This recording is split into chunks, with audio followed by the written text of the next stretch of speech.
Before this video starts, I'd just like to make an announcement. I have the Liberal Tears mug for $14.99 on my website. It is the first link in the description if you want to go pick one up. Don't worry if it breaks when it comes to your house. I'll send you another one for free out of my pocket. I don't care. I want you to get your Liberal Tear mug.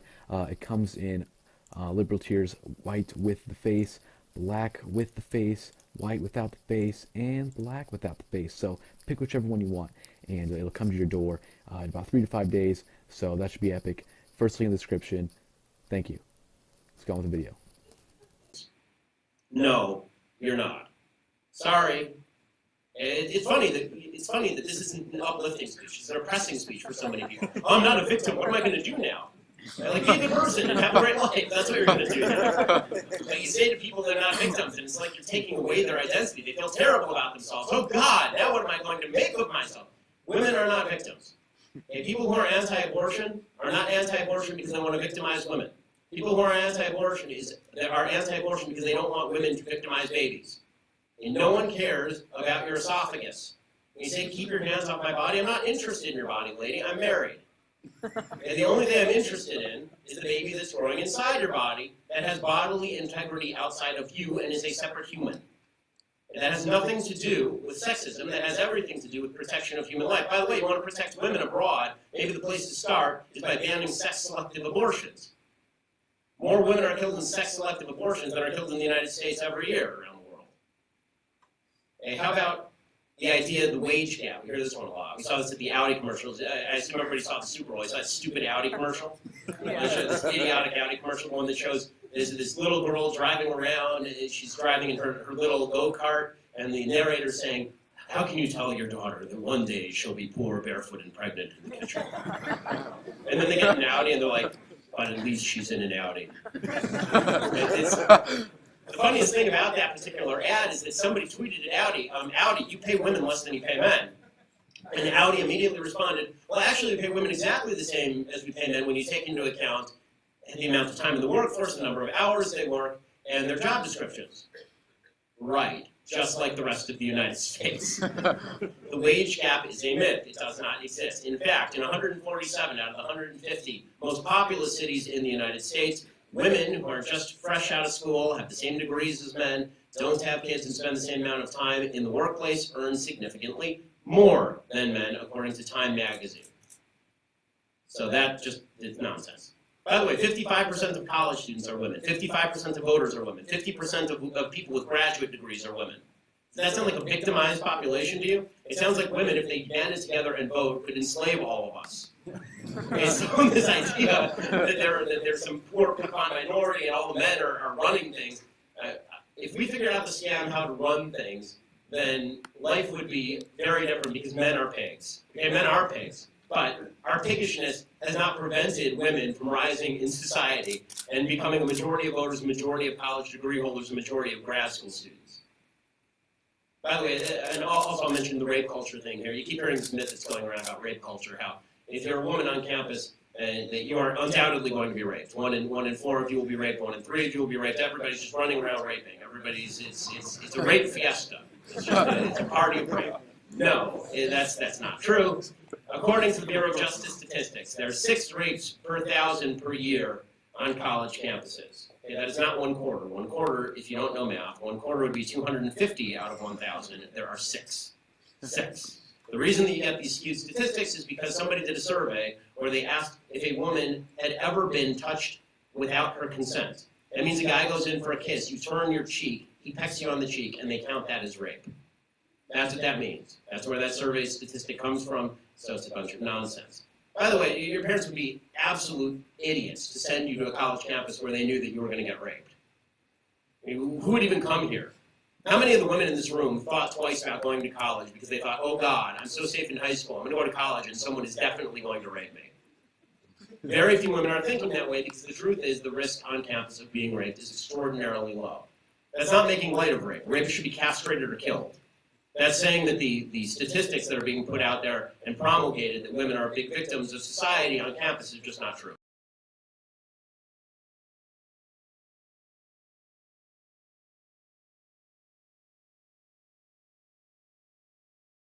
House, I have, I think, over 8,000 volumes.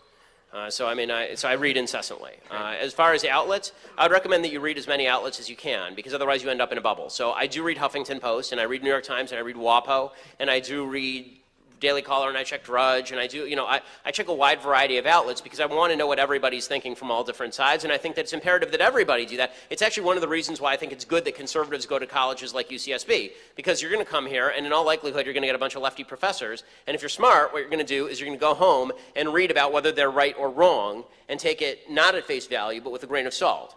I think that conservatives who actually do this come out much more politically knowledgeable than people on the left who go to college and just have their views reinforced. That's what happened to me when I was at UCLA. I got more conservative at UCLA.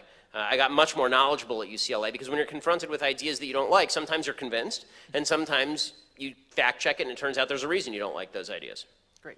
And second part, you live in LA, correct? Yes, I do. Okay, I also live in LA, so I was just wondering, do you want to get coffee or something, or just? I mean, if you're free, I just want to talk to you and just. I'm married and flattered, but no. No. But it's. I'm not talking to Milo. I'm happy to. I think what we're gonna do actually is we're gonna build a studio soon for the podcast where we actually allow people to come in like once a month and have people come and sit in the studio, like have a bunch of seats. Great. So if people are up for that, then I think we're gonna do that, and that'd be fun. Sweet. Awesome. Thank you. All right, everybody, great questions. We're going to wrap it up at 8:45, so that's 20 minutes from now. Just try to give your questions more, rapidly, and maybe not like 5 questions, narrow it down to Yeah, one. we'll keep it to 1 each. How about that? No multi-parts, okay? No cheating. No wishing for more wishes. Thank you for coming out tonight. I have a question. So the freedom of speech is obviously a fundamental right in the United States, but the spread of anti-Semitic and neo-Nazi views have been problematic on many Jewish community centers across the U.S., including several UC campuses and UCSB's campus, which, to be honest, probably some, and including some of the students here tonight. However, these issues have not been talked about on mainstream media. As a Jew, what is your opinion on this issue, and how should fake news and anti-Semitism be handled? Okay, so fake news should be handled by saying that it's fake, but it actually has to be fake. It can't just be you saying fake news, right? It actually has to be fake. As far as anti-Semitism, the only way to stop anti-Semitism is to call it out, and if there's any state sponsorship of it at all, then you end the state sponsorship of it. I'm always hesitant to suggest that anybody in any audience is participating in anything like that. So without evidence, I'm not going to go along with that, obviously. I think the only way to call out hate and evil is to actually call it out, but it has to be hate and evil. It can't just be ideas you disagree with. Okay, Great. thank you. Hi, Ben. Howdy. Hi. Pure research would go ahead and say that nearly only 37% of millennials, including myself, Yes. are actually leaning right. At which point, I want to have this conversation with you about repealing the NFA and 80% lowers ghost guns. De Leon, it's freaking out about. So the big problem is that I noticed, and I'm going to bring out old stuff like a ex-girlfriend, but you had a strong stance on background checks with Piers Morgan and Mark Rubin. And you have people like Cody Wilson coming out talking about 80% lowers and bringing it out. But granted, he's a crypto-anarchist. So my question to you is, how do you feel about that 100% freedom of what the Second Amendment guarantees? Because the argument against it is generally the registration, like car registration. Okay, so first of all, privilege. the Second Amendment does not guarantee absolute freedom to own any weapon you want. You can't own a nuclear weapon in your backyard. I'm sorry to break it to you, but nobody can do that, right? Like there are, as everyone acknowledges this, the NRA acknowledges this, right? There are restrictions on weapons ownership that are not unreasonable, like owning a nuclear weapon. Where you draw the line is another story. The problem that I have with a lot of left policy is that it's not actually designed at lowering the crime rate or stopping violence. It's designed at actually taking guns away from people as a general matter. And so, if there's a lot there in that question. But if the question is about background checks, my biggest objection to background checks is the idea that not the idea that I want criminals to get guns, because I don't. It's that these background checks have been utterly ineffective in stopping crimes. It's not an effective crime-fighting tool. It's just a burden on law-abiding gun owners that doesn't actually achieve anything. We have universal background checks in the state of California. It hasn't stopped gun crime one whit. So, it seems to me that what you actually need is more law-abiding citizens with more guns to shoot the bad people who also have guns. So we would agree on that. Yeah. Exactly.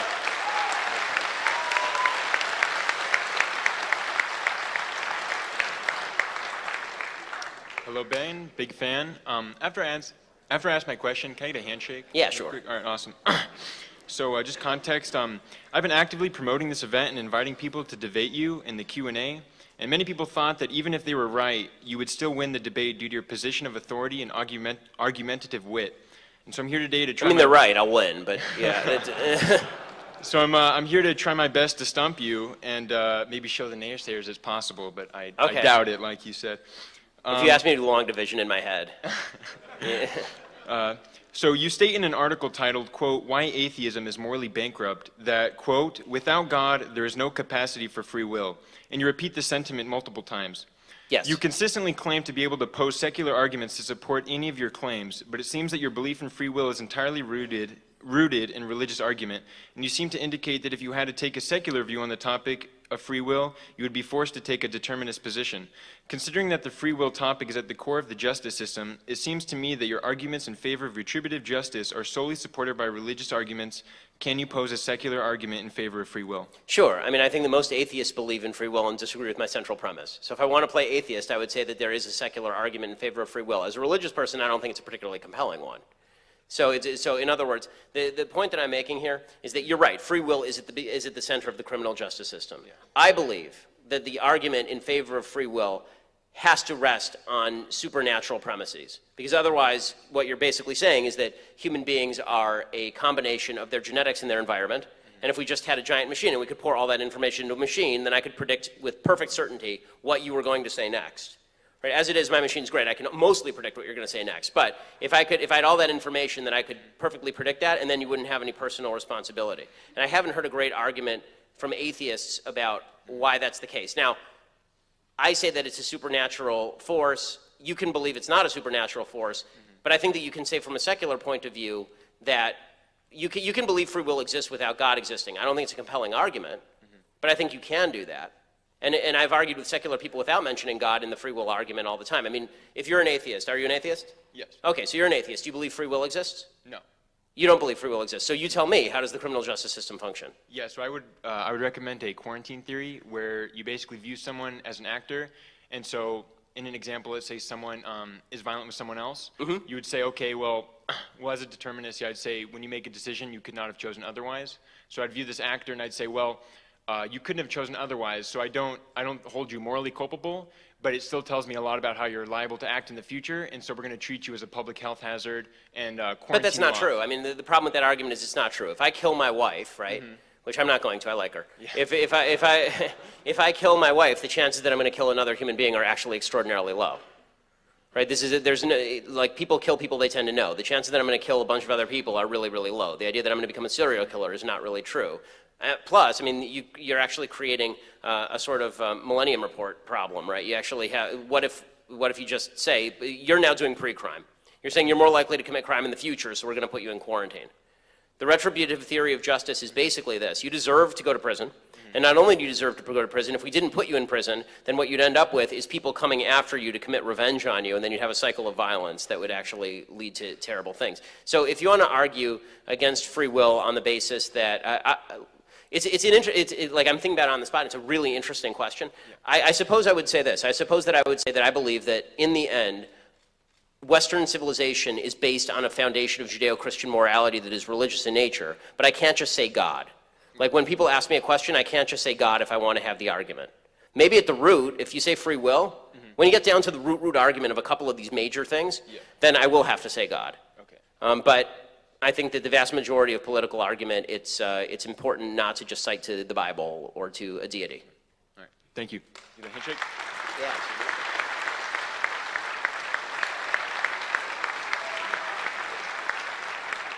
Hi, Ben. Howdy.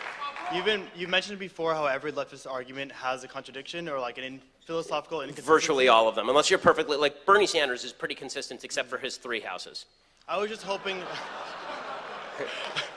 I was just wondering if you could, like, elaborate on some of those inconsistencies and, like, point a few of them out for debate. Sure. So let's take But why don't you pick an example, and I'll pick, and I mean, I can pretty much do this off the top of my head. Why don't you pick an example of a lefty policy? Minimum wage. Okay, minimum wage is a great one. So minimum wage is supposedly designed toward creating better lifestyles for the poor. That's the goal of minimum wage, right? The goal of minimum wage is somebody's earning $5 an hour, now we want them to earn $7 an hour, and so we're going to mandate that we're going to pay $7 an hour. There's only one problem with this, which is, of course, there's a set line of profit for most businesses. If you raise the minimum wage, people get fired. So how do you justify the idea that you're going to make some poor people richer while making other poor people poorer because they lose their job now? Right? There are two inherent principles that are in contradiction. One is lower employment, and the other is higher pay. So there's a contradiction inherent there. And that's true for most leftist ideologies, which is why the only thoroughgoing, consistent ideology is basically communism. Right? The government should own everything, nobody has any rights, and we just decide for you what you earn. What would you say about immigration in terms of consistency? Okay, so the left was so to take an example, there's a contradiction. There are a bunch of contradictions with regard to. Are you talking about illegal immigration or legal immigration? Illegal immigration. Okay, illegal immigration. So the left suggests that as a society, it's not who we are to admit illegal immigrants. Okay, so the question becomes, are you willing to admit 6 billion people? Because it turns out that like billions and billions of people want to come here. And the left will say no. So the answer is they're not for illegal immigration. They're for legal immigration, they just want it broadened. And even then, they have standards for what immigrants they want to come in. Because the fact is that if the left were to admit 6 billion illegal immigrants, this wouldn't be America anymore. It would be another country, and all the values they like would be gone. So all of their arguments, when you take them to their logical conclusion, don't make a whole hell of a lot of sense unless they're actually willing to take them to their logical conclusion. So it's your job in argument to force them to go all the way to the logical conclusion. So if they say illegal immigration should not be policed in any real way, then the answer should be, okay, what's your standard for how people get in then? Right? Is your standard that everyone gets in? That if you cross the border illegally, you get to stay? Because if that's the case, then we're going to have a really, really populous country really, really quickly. Thank you very much. Thanks. Hey Ben, so Howdy. I got a quick question written down. So in the past, you've expressed disapproval at Twitter's decision to ban Milo Yiannopoulos' Yes. account. Keeping this in mind, do you believe that Simon & Schuster made the correct decision in canceling Yiannopoulos' book deal over his most recent scandal? And do you believe that a company should prioritize their shareholders in making a decision to protect their profits, or should they risk their business endeavors to promote free speech for people like Yiannopoulos? Okay, so I don't think that publishers have an obligation to print everybody's book. As somebody who's submitted many book proposals over many years, I don't think the publishers have an obligation to promote anybody's book if they feel they're going to lose money on it. As far as Twitter claims to be, its own sort of claim is that it's sort of a free speech haven, and so it seems to define its central principles wrongly by banning people. And so, you know, and let me say for the record that as anybody who has watched me for the past year knows, I am no fan of Milo's. I have not been a fan of Milo's. I find Milo appalling, and I have for well over a year. I've stayed silent on this latest stuff because, honestly, you don't kick a guy while he's down. But the fact is that Milo, what's happened with Milo actually says less about Milo than it does about the conservative movement that I find troubling, right? I think that, just to give you a few examples of stuff that Milo's done over the past year, in a few weeks ago, he suggested to a Muslim girl in an audience that she shouldn't be wearing a hijab in America. As a guy who wears a funny hat every day of the week, I think that's awful, right? Milo's somebody who said that he called a Jewish journalist from BuzzFeed a thick as, what was it? It was a typical example of a sort of thick as pig shit media Jew. Right? Milo, on the day of my child's birth, sent me a meme of a black baby suggesting my kid was half black because I'm a cuck, because I'm not sufficiently supportive of Donald Trump. He's talked about how the alt-right is this wondrous milieu of intellectual decency and honesty, full of brilliant people, while openly acknowledging that the alt-right actually says that Western civilization and ethnicity are inherently connected, right? He did all of this before all this stuff came down. So my only disappointment on all of this stuff is that, I think that conservatives should have said this is all bad stuff a long time ago. I don't think that it should have taken tape of Yiannopoulos saying that 30-year-olds having sex with 13-year-olds is great in order for people to say this was not great stuff. So if the only standard on the right is, we'll accept anyone who pisses off the left, our only standard is you can't say that it's good for 30-year-olds to have sex with 13-year-olds, I think we can have a little bit higher standards. Thank you.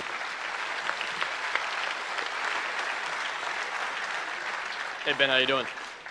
As a conservative, I'm Excuse me, I'm very outspoken about my opinions, and I've noticed that it's put a strain on my relationships because majority of my peers tend to be left-leaning. I won't call them leftists, but they're left-leaning. How do I combat this? Do I simply just I mean, you have to decide the value of your relationships. Really, I mean, I think that, there are certain conversations you can have and certain conversations you can't have. And you have to decide whether it's more important for you to be friendly with somebody or more important for you to speak politics with that person. This, by the way, unsolicited dating tip for all the single people in the audience: do not marry someone of a different political value system than you have. Do not do it. Agreed. It's a mistake. Values last a lot longer than sex drive, I promise you. So it's so I think that that's an important thing. You have to define in every conversation. You have to do a basic cost analysis. Is it worth it to have this conversation or not? Sometimes it is. Sometimes it isn't. A lot of the time it isn't on places like Facebook. Case by case basis then. Case by case basis. Also, can I get a handshake? Absolutely.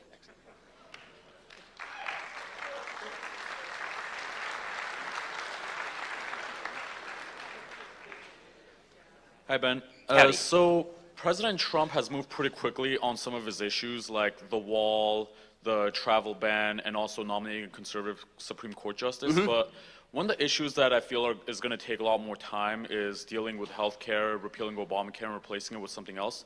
Where do you see that issue going in the next 4 years? I mean, it's up in the air right now, obviously. I mean, just in terms of political analysis, the big problem is that President Obama created a new entitlement program and threw tens of millions of people on that new entitlement program. And how do you take that entitlement program away from people without having a massive electoral revolt? That was basically Obama's purpose. He designed it this way. He designed it to be almost impossible to get out of. So, as far as what happens next, I think that the Republicans are going to have to come up with basically some sort of bridge program that helps pay for people who are on Medicaid for a certain period of time while they get off of Medicaid, and then make the standards stricter while allowing less regulation in the healthcare marketplace, so you can have more health insurance companies competing with each other for lower price. It's going to have to be a transitional plan. Right, but the question is what it's going to transition toward, and I think one of the big mistakes that's happening right now is when Donald Trump says things like, we're going to keep insisting that health insurance companies cover pre-existing conditions. It's not an insurance company at that point, it's bankrupt. Right, you don't have there's no such thing as a fire insurance company that covers pre-existing conditions. Once your house burns down, you can't buy insurance. Right, if you walk into an insurance company, you say, I have cancer, insure me. That's them saying to you, oh, and then they go, okay, what do you think? You're going to pay $10 a month and they're going to give you $1,000? That's not insurance, right? That's a ripoff. So I think that a lot of these provisions are going to have to go away, but it's going to take a little bit of time because people have been made promises and you don't want to leave everybody out in the cold. Thank you. Thanks. Ben, I drove 2 hours all the way from Pasadena, California. Well, thank you. I appreciate it.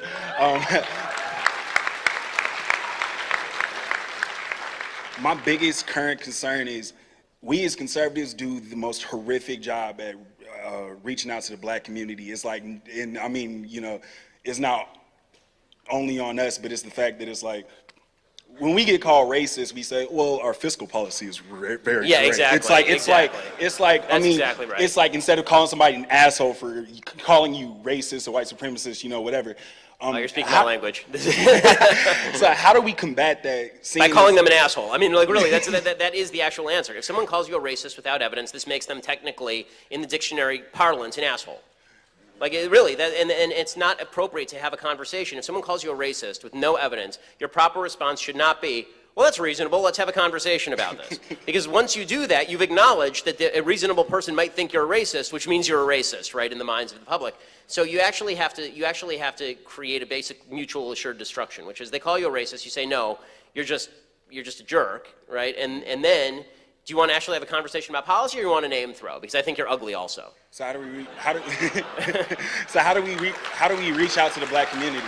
So I mean, I think the way to reach out to the black community is the same way that you reach out to everybody, which is telling them the truth. I think the message to the black community should be, listen, America is not going to get in your way. And as I said before, we will stand with you every step of the way if someone is trying to get in your way, but you have to show me the person trying to get in your way. I think that we should be doing a better job as conservatives of going into inner cities and saying to kids, here is I actually would like to do this. Go into inner cities and set up a scholarship fund and say, if you get these grades, we will pay for your college. And major companies should do this. They should say, we'll pay for your college, you work for the company for 4 years, and that's the deal that we'll make with you. And so the job is guaranteed coming out. But a social structure has to be achieved, and sometimes that has to be done artificially. Because right now, the biggest problem in a lot of the black communities is that there's no real social structure as far as a two-parent family where they're telling the kids, go to school, get an education, and you'll succeed in America. Right now, well over 70% of black kids are born out of wedlock. Very difficult to have a very successful social structure when a lot of the guys that you know have abandoned their kids or are in prison. And that's an individual decision by a lot of bad people making a lot of bad decisions. So, I think that the best thing that we as conservatives can do is not lecture to the black community about all the things that the black community does wrong, but we can say is, look, we can all sit here bitching and moaning about how the United States is a terrible place. And the Democrats will be happy to do that with you all day. They will. They'll be happy to sit here and bitch and moan and then go to Washington, D.C. and do nothing for you. Nothing for you. But if you actually want to succeed, here's how we're going to succeed. We're going to sit down right now, and I'm going to make with you right now, individually, a success plan for you. And if you stick with this plan every step of the way, I guarantee you that by the time you're 25 years old, you won't be living in a hovel. You're going to be living in a nice apartment in a decent area with a job. I guarantee you that's what's going to happen. It has to be done not on a governmental level, on an individual level. Because here's the thing. We're all either dependent on government or we're dependent on capitalism. And so we have to make people dependent on capitalism again. We have to make people dependent on markets again and on freedom again and not on government again. Can I shake your hand? Absolutely.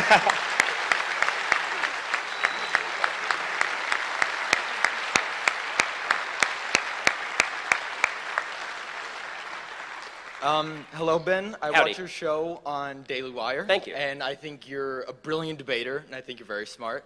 And I'm actually nervous in asking this question, because it has to do with your Black Lives Matter smackdown in Seattle, where you said that the issue is not one based on race. It is one based on culture. Correct. And I want, and this is really just a clarification I mean, I think question. I'm correct, obviously. Right. No, but I just want clarification Sure. on what you mean when you say it's a cultural matter, and quick, where it stems from and what we can do about it. Okay, so there are cultural pathologies that stem from certain cultures that, and not race-based, because read like Hillbilly Elegy, which is at the top of the New York Times bestseller list right now. He talks about poor white communities in Kentucky, and you actually have a lot of the same problems. Single motherhood, lack of value on education, suggestion that society owes you something. Any culture that says that to people is bound to fail. And it doesn't matter what the race is. It happens to be that in a lot of poor black communities, this has been inculcated for 50 years. The middle class in the United States and the black community was building much, much faster in the 1950s, actually, than it did in the aftermath of the civil rights movement. And that's not because the civil rights movement was bad. The civil rights movement was a wonderful, wonderful thing. It's because it was coincident with a lot of Democrats coming in and saying, and now we owe you something, and American society is evil and terrible, and we owe you lots of stuff. And when you say that to people, when people feel like they're owed something, when they feel like they're victims of the society, as opposed to, forget about whatever I think of my own victimhood, now it's my job to go succeed, then you end up with pathologies of victimhood that are incredibly harmful. Now, Thomas Sowell talks about this a lot. When you have these pathologies of victimhood, it creates a feeling that you can never get ahead in the society. And that's why what you've seen is things like, as I said in that debate, you've seen single motherhood go from 20% in the black community to 70% in the black community in the same amount of time that racism in the United States went from here to here. Right? And so if you're going to make the claim that American racism is responsible for the black community's problems currently, then you have to ignore the past 50 years in which racism got markedly better, and yet these pathologies remained in a lot of the black community. And as I say, they exist in the white community. They're actually growing in the white community. Charles Murray has a great book called Coming Apart that's exactly on this. And a quick question that everyone behind me is going to kill me for. You said that you would not be able to run for president because we see that presidents in the past, there's a strain, almost implying that certain people are unable to become president. So I mean, it's a joke, but... Oh, okay. So, I mean, so you do think... No, I actually think that Donald Trump's election proves that anyone, including my small child, can become president. Okay. All right. Thank you.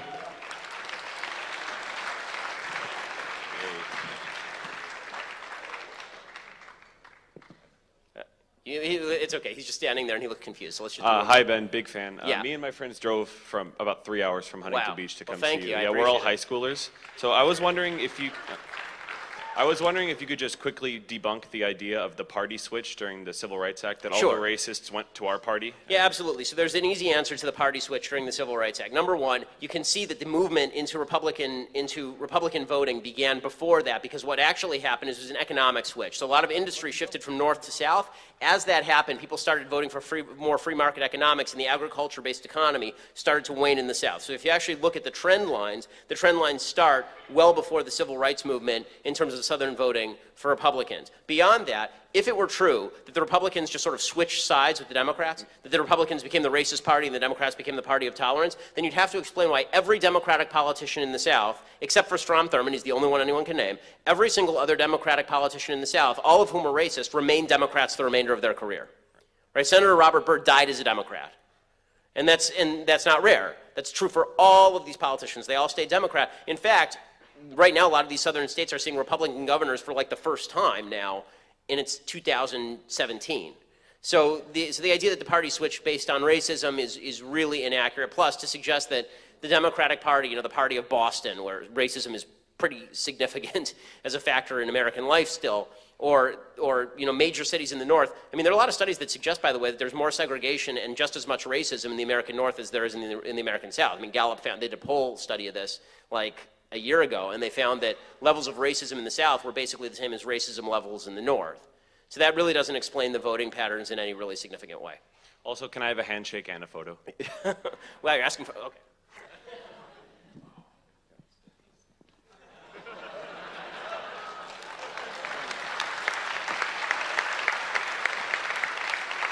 Okay, well, unfortunately, I would love to answer all of your questions, but I think that brings us to the end. Thank you so much for coming out. I really appreciate it.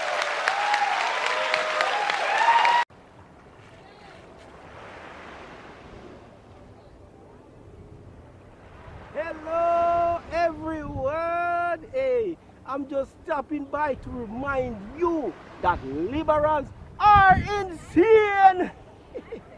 Social justice warriors are becoming more violent and triggered than ever before. Anyways, be sure to subscribe to KGP TV on YouTube and have a blessed day. Yeah, man.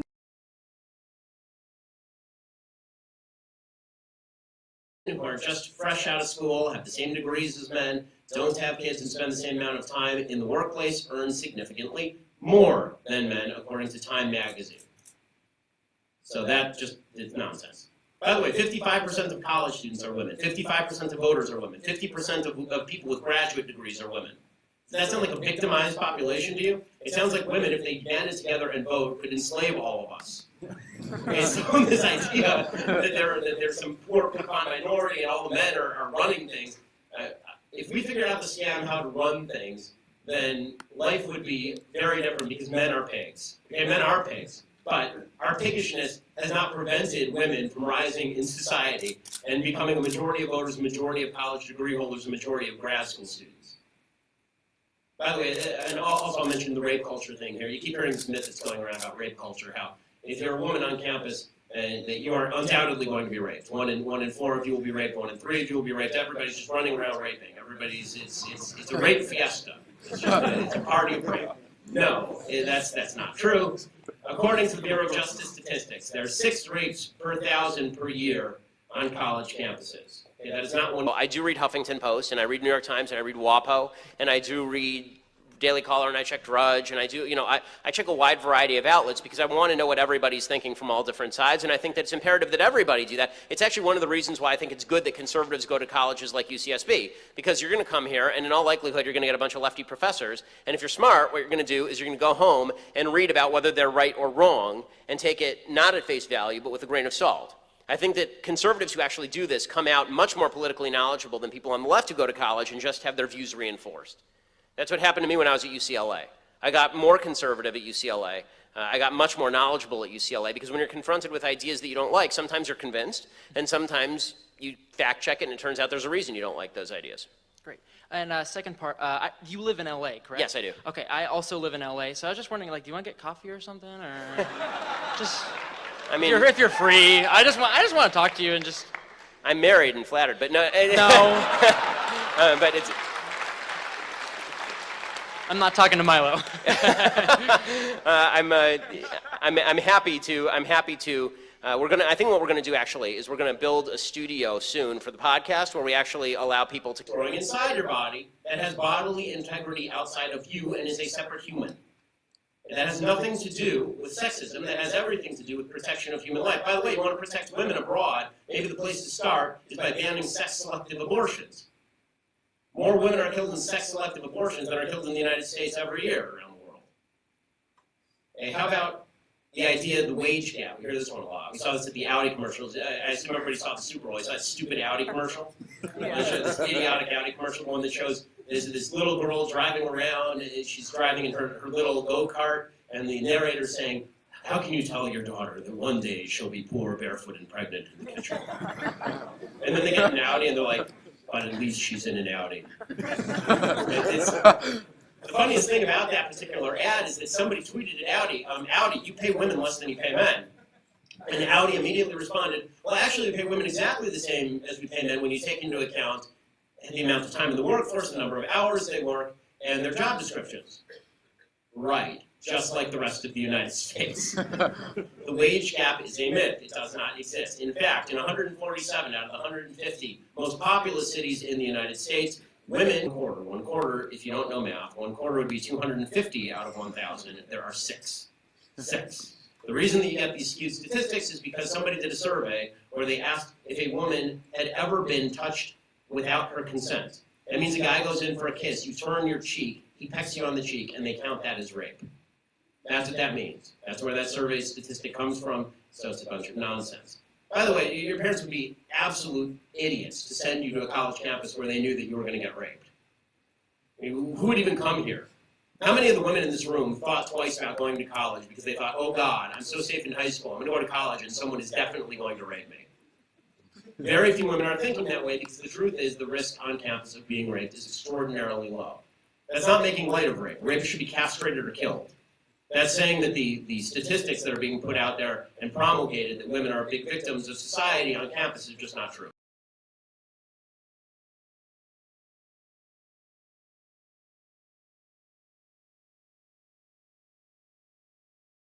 I have, I think, over 8,000 volumes. So I read incessantly. As far as outlets, I would recommend that you read as many outlets as you can, because otherwise you end up in a bubble. So, before this video starts, I'd just like to make an announcement. I have the Liberal Tears mug for $14.99 on my website. It is the first link in the description if you want to go pick one up. Don't worry if it breaks when it comes to your house. I'll send you another one for free out of my pocket. I don't care. I want you to get your Liberal Tear mug. It comes in Liberal Tears white with the face, black with the face, white without the face, and black without the face. So pick whichever one you want, and it'll come to your door in about 3 to 5 days. So that should be epic. First link in the description. Thank you. Let's go on with the video. No, you're not. Sorry. It's funny that this isn't an uplifting speech. It's an oppressing speech for so many people. Oh, I'm not a victim. What am I going to do now?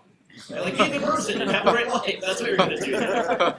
Like, you say to people they're not victims, and it's like you're taking away their identity. They feel terrible about themselves. Oh, God, now what am I going to make of myself?